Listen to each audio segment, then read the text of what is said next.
I am joined by a former client and now current friend. And your name, sir, is? Ian Dempsey, the Yes, money it's man, the money man. the Money Man. And what Yeah, does the Money Man do? I'm an IFA, so independent financial advisor. All right, happy days.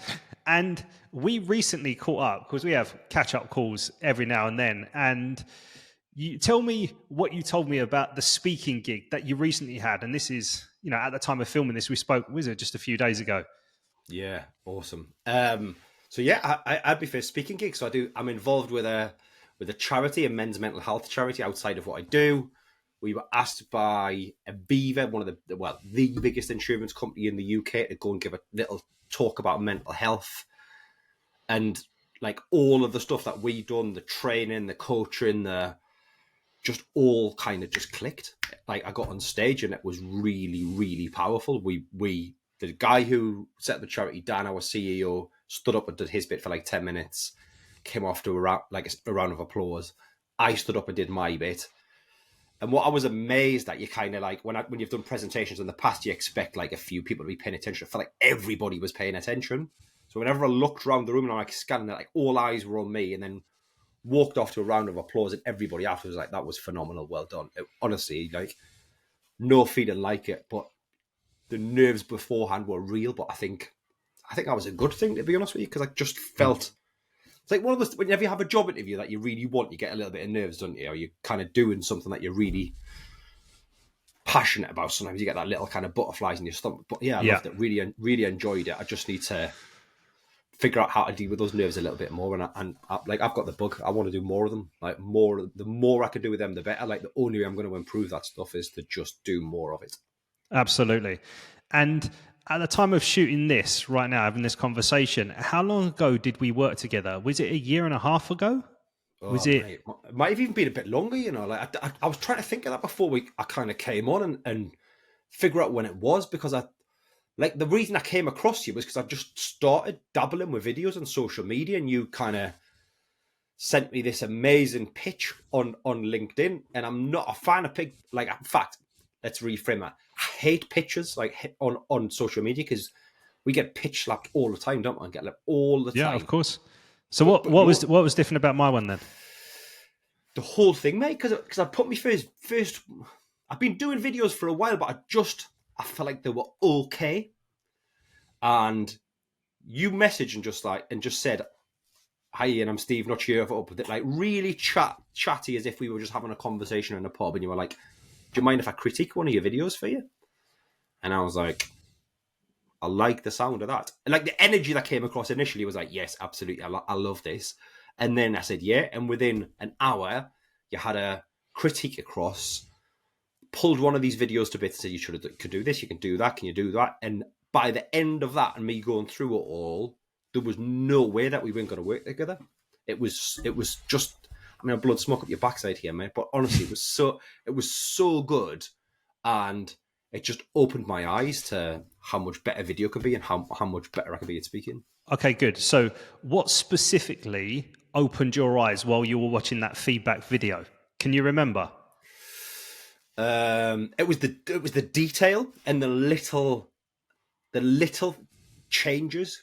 And what I loved about when we actually jumped into it, you weren't like saying, "This is crap, this is rubbish." It was like, "Have you thought about doing it this way? Have you thought about doing it that way? Can you do this little bit? Can you?" And it's not like, it wasn't wholesale changes on any of it. It was just improve this, improve that. Look at your pitch, look at your tone, honor your words. Have you thought about doing it that way? And that's what I loved about it. It wasn't like wholesale stuff. It was just little incremental changes that made a huge difference over a period of time. Yeah. And hold on. I don't know whether you can hear that helicopter coming past. Yeah, I can. That's fucking low.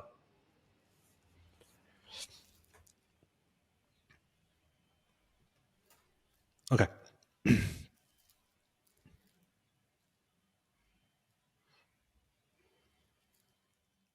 So before we officially engaged, had you had any kind of professional training and coaching on your speaking skills before? None at all. And I find that so strange in the job that I do, because my job is presenting. My job is to present solutions to clients and talk them through advice from stage one right the way to the end till they're signing application forms. And I'd been in financial services at that point for like 15 years. And we talked, not once had anybody come in and talked about presentation skills and how to engage your clients and how to make everything just that more engaging. It was all about sales process or compliance. So I'd never even looked at it. Why do you think that is? Simply because I think the financial services industry is more focused on you being compliant than it is about you engaging clients. Simple as that. And I just go on. Yeah, and why do you think that you didn't seek that out individually on your own? Because I thought I was all right. I thought I was good at it. Like that blown me on trumpet too much. I think I'm a good financial advisor, so I thought my presentation skills were up there. Like at school, we did presentations in talks in class, like we're always like almost chucked in at the deep end and told to do it, which is a great grounding. So I've been confident enough to do it. But what made me realize as going through this is like how much further and how far can I actually take this? There was so many more steps I could add and layers of engaging people. It opened my eyes to a whole new world that I didn't think I needed to improve on. And that was what was so powerful about it. Yeah, I love that. And that's the case for a lot of people because most people aren't aware of how they come across. You know what I mean? It's like you don't know what you don't know. And then you were open enough, thankfully, to receiving the feedback. And all of a sudden you go, all right, I want some of this. And so let's talk about like the actual process. What did you find tough about the process of working together? What did you find the most challenging part of it?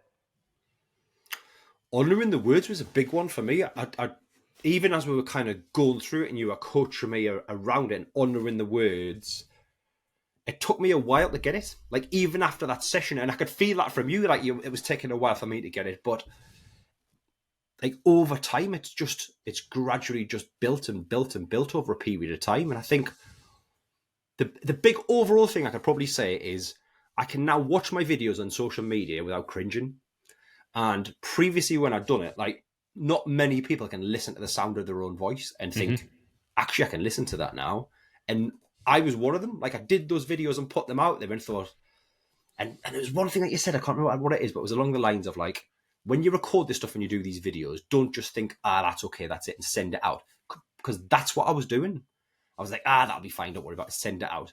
Now, I don't do that. If it's not to the standard that I want it to, I won't put it out.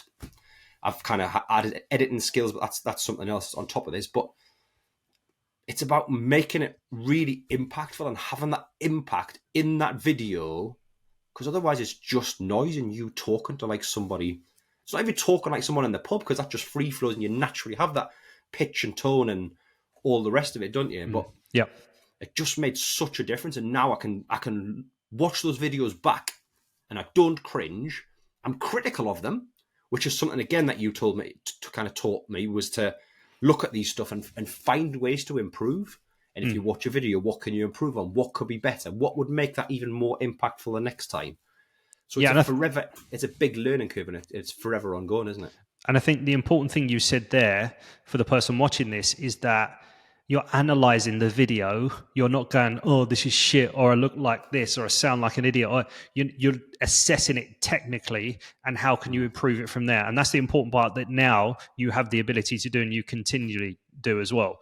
And I remember because obviously you did me a video testimonial like way back as well, and you said that you were closing more business and you were getting more clients consistently. So tell me about how learning the skills has impacted your business.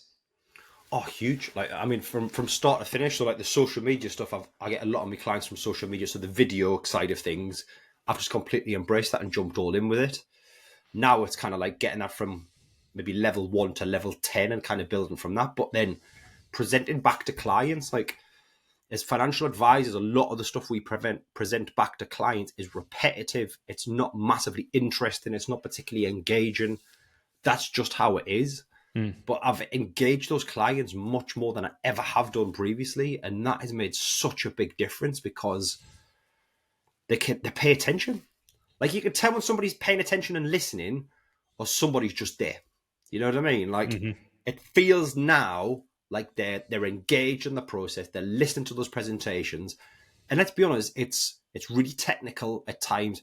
It's not particularly exciting, but I found that off the back of this, that's there. I'm engaged.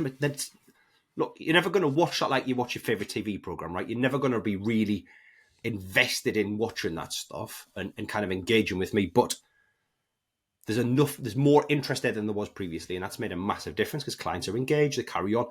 And I think the big impact for me is I'm getting less queries. And this is something I've just thought about now we've been talking about it. I get less follow-up questions at the back end than I ever have done. Because they're listening, they're engaged, and they can see what the advice is, and even those little things that potentially they would have missed now, just click. Yeah, that's a fascinating point, mate. I love that. It's because you're emotionally connected. Two, you're speaking with conviction. You're speaking at the right pace, and because you are expressing yourself that way, you've got more. I tell you, you're clearer, you're more direct. It's more persuasive as well. So, of course, if you're capturing attention more, like you said, people take it in. But that's down to how you deliver your message. Why? And I say this, if you want to make more of an impact in a shorter space of time, implement these tools. And that's a classic example of them. And 100%. Are there any other areas that you can think of right now? Maybe there is, maybe there isn't, that you've seen being able to communicate better with, more credibility, more authority, more influence? Any other areas of when it comes to your communication, your business, that the training has helped? Oh, I mean, there'll be countless, mate. But like off the top of my head, with me kids, and like I'm not going to underestimate that. Like when I have conversations with my kids, and kids are brutal, right? Like I've got teenagers, you've got kids as well, and it's like they will rip the pee out of me if I stumble over my words, if I don't get something out. But I'm communicating a lot better with them than I ever have done as well, because I can do it direct. There's a lack of filler words. I'm not stumbling over stuff. And I've just been able to slow down and take a bit of a breather. Naturally, the Geordie dialect's really quick. So one of the things I've always struggled with in financial services is, in every feedback of an observed interview we've ever had, which must be hundreds, if not thousands over the years, slow down. Slow down, take a breather, take your pace. And I've always kind of said, yeah, I need to do that, but struggle to do it. But in one way, I almost kind of saw that as a superpower, because I live down south now, of that means clients really pay attention. But what I've realised is actually they're not paying attention. They're just nodding and going along. They don't really understand what I'm saying, but they do now. And like my kids, like having conversations with, I mean, they're always going to take the piss out of you, right? Of course. Kind of what teenagers do. But like, if I've got to have a really impactful conversation with them, it's like I'm having an impactful conversation with a client. And I'd like to think that stuff sticks a little bit better than it would do if I hadn't had it. And do you know what else? I notice it with other people as well. Like I'm more attuned to it. Like I can tell with someone who's a really good presenter, who engages people. I can see that some people are naturals with it. Other people have got to work at it. There's kind of somewhere like me who's a little bit on the fence in the middle, but you see that with other people as well. And that's because your level of awareness has skyrocketed, mate, within yourself. But even going through that process, even at the very start, when we start to go through the process, your awareness raises. So you see it in other people as well. You see all the filler words in other people and you're like, well, you know what I mean? It's like you see a lot, but that's good. And the fact that we're doing this chat now, like a year and a half, 2 years after, we started working with each other, is fantastic that you're still implementing. And this is the power of working with somebody for an extended period of time, because we did a number of sessions together, right, over a period of a few months. But that allows the stuff to embed and stick. And then all of a sudden, you're getting up doing your first speaking gig, and it's all coming back to you. You know what I mean? Do you know that? And mate, that to me, that really surprised me. That not like in a really positive way. Like when I stood on stage, it just felt like someone pressed the button and just went bang, and it almost felt like you were sat in that front row and you were there, and almost kind of subliminally messaging me about how I talk. Obviously, I practiced it to death. I practiced like 7 or 8 times going through the presentation. Good. I'm going to talk about. Yeah, good. Which is, again, if I'm going to stand up and deliver something on stage, I want it to be confident in doing it, right? Mm-hmm. But it just felt like it all came back. It all came back at that point in time of delivery, pace, tone, honouring the words, taking a breather, managing the silence, all that stuff just clicked. Love it. But it was phenomenal. Love it. And tell me again, because you told me this on when we had a chat the other day, what was the reaction from the people at Aviva? Oh mate, like they went nuts. Like they'd been in like in some ways we kind of thought, oh, we've almost got the graveyard shifts because it was like the second to last shift of the day, session of the day. Mm-hmm. And bear in mind, these people have been in a hot auditorium all day from probably 9 o'clock, where the second to last people on, and Dan, our CEO, came off to a round of applause. I walked off to a round of applause. And then we both had some questions and we both walked off to a round of applause. The people that organised it came up and said that was the biggest round of applause of the day.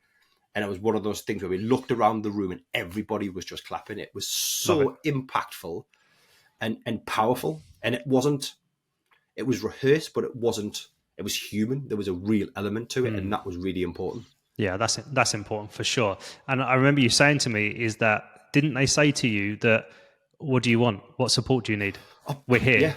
Yeah. They said, their exact words were, you're pushing on an open door. What can we do to help you? That's Aviva. That's the biggest insurance company in the UK. Want us as a charity to support them, and they want to support us. Like, phenomenal. Couldn't I love have it. got any better. And do you think, look, be honest, do you think you would have done as well with that talk if we hadn't worked together? 100% no. I would have done it. I wouldn't have been afraid to do it. I would have got up and I would have stood on stage and I would have done it. But would it have had the impact that I had? No, absolutely not. I wouldn't have been able to stand there with that level of confidence. And let's be honest, I was really, really nervous before I went on stage, to the point where I was like just on the verge of my leg and my arm starting to shake. I managed to control it enough to that's why I had to keep moving around the stage, which actually was part of the things like stage presence and all the rest of it. If I'd stood in one place, my leg would have started going. I just kind of moved around the stage, but no, I wouldn't have been able to deliver it at that level if we hadn't been working together. 100%. Love that. And where do you see these skills that you've improved? Where do you see them impacting the future for you, like in business? Wow. Big question, right? Keynotes. Like, ultimately, I would love to stand and, like, that talk last week lit a fire inside of me that I haven't had lit for a very, very long time. Like, I've run my own business and all the rest of it, but, like, I just felt like that's where I belong. Like, on that stage is where I belong, talking about the things I'm really passionate about. And I would love to start doing keynotes. I would love to talk about this stuff all over the country, all over the world. And if I could make a living out of being a keynote speaker and talking about money and men's mental health, incredible. I would love to be able to do that. But even if not, I'd like to think that that's not going to be the last time I'm on stage talking. And that's because of doing this stuff. I love it, man. And what would you say to the person watching this video who is thinking about working with me? It's going to be, it should be a no-brainer, but like, you've got to come to your own conclusion and kind of figure out what you want to get out of this. And I went into it completely open-minded and completely bought into everything from the start. And I was like, right, blank canvas, go for it. Like, this stuff's permanent. We did this a year and a half ago. Like, how many training sessions have you had in the last 2 years that have had a permanent impact on what you deliver? And it's probably not a lot, probably less than 1% of them. Like, this stuff stuck. And that's testament to the quality of the delivery, the way you've done it, and the impact that it has. And that's because of your training, right? That's because of what you do. You've been able to do that. So just flip that around and think, well, what if you could do that for somebody? What if your training or your talk could deliver the same impact as what Steve's going to do for you? Then that's worth any amount of investment, surely. Yeah, I agree. Of course. So, do you have any kind of summary thoughts about the whole process, the impact that it's had on you? Yeah, anything else? It's been bigger than I could have possibly imagined. Like, the impact has been huge, and to be still feeling that impact like 18 months later is testament to everything and the work that you've put into it. And like, it just shows how good you are at what you do, because you can train that in other people. And it also shows how good you are as a trainer to be able to deliver that. So do it, jump in with both feet, grab a hold of it, give it a blast and see how you get on. And I'm pretty confident that you'll be in a similar position to what I am in 18 months' time after doing the trade, if not even sooner. Love it, man. Awesome, dude. Ian, mate, it's always a pleasure. Yeah. And it's great to kind of bring it all together and hear the impact that it's had and continues to have and will continue to have in the future as well. Happy days, mate. Thank you. Awesome, man. That was fucking brilliant. I appreciate it a lot. I don't know where the fucking time's gone, but I've got plenty of nuggets in there. So I'm going to stop the recording now, but don't